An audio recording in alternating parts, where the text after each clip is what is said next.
নমস্কার বন্ধুরা, ঐত্রিশ লাইফস্টাইল চ্যানেলে তোমাদেরকে আবার একবার জানাই স্বাগতম। 2023 দুর্গাপুজো উৎসব আর অলরেডি আমরা প্যান্ডেল হোপিং শুরু করে দিয়েছি। আর আজ চলে এসেছি দমদম পার্কে। দমদম পার্কের প্রতিমা দর্শনে এসে প্রথম যে প্রতিমা দর্শনের জন্য আমি এগোচ্ছি সেটি হলো দমদম পার্ক তরুণ সংঘ।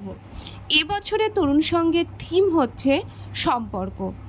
বন্ধুরা, এই প্যান্ডেলটি তৈরি করতে মূলত যেগুলো ব্যবহার করা হয়েছে, সামনের দিকের অংশটা যেটা দেখছো, এখানে বেশ কিছু সুতো ঝোলানো রয়েছে, আর তারপরে বাঁশ, কাঠ এবং মাটির কলসি, এইগুলো দিয়েই পুরো প্যান্ডেলটাকে এইগুলো দিয়েই খুব সুন্দরভাবে সাজানো হয়েছে। সত্যি শিল্পীর হাতের নৈপুণ্য না দেখলে একটা বড় কিছু মিস হয়ে যেত। এত সুন্দরভাবে এত পরিশ্রমের দ্বারা এটা তৈরি করা হয়েছে। আর ভেতরে যখন দেখো, ভেতরে এখন আস্তে আস্তে প্রবেশ করছি, ভেতরের দিকে এসে না মনে হচ্ছে না যে এই জাস্ট ঢুকে বেরিয়ে যাই। হ্যাঁ, এখানে না একবার যে আসবে আর প্রতিমা দর্শনের জন্য যখন ভেতরে প্রবেশ করবে, তখন মনে হবে যে এখানে বেশ কিছুটা টাইমটা স্পেন্ড করি, এতটাই সুন্দর হয়েছে।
উপরে দেখো বেশ কিছু মাটির কলসি, তার মধ্যে লাইটিং করা হয়েছে এবং কলসিগুলোকে এমনভাবে রাখা আছে, আর উপর থেকে জলটা পড়ছে। যে জলটা পড়ছে না সেটা একদম নিচে, ঠিক মায়ের মূর্তির ঠিক সামনের অংশে, এইভাবে এত ভালো লাগছে। হ্যাঁ, কনসেপ্টটা কি বলবো, অসাধারণ লাগছে। আর এবার দেখো মাকে, হ্যাঁ সত্যি এক কথায় ভুবন মোহিনীর রূপ, হ্যাঁ এমনি বলা হয় না। হ্যাঁ, এত সুন্দর হয়েছে মায়ের রূপ, কি বলবো। হ্যাঁ, এত ভালো লাগছিল, মনে হচ্ছে না যে এখান থেকে এখন আমি বাইরে বেরিয়ে যাই। সত্যি অসাধারণ করেছে দমদম পার্ক তরুণ সংঘের ঠাকুর এবং প্যান্ডেল।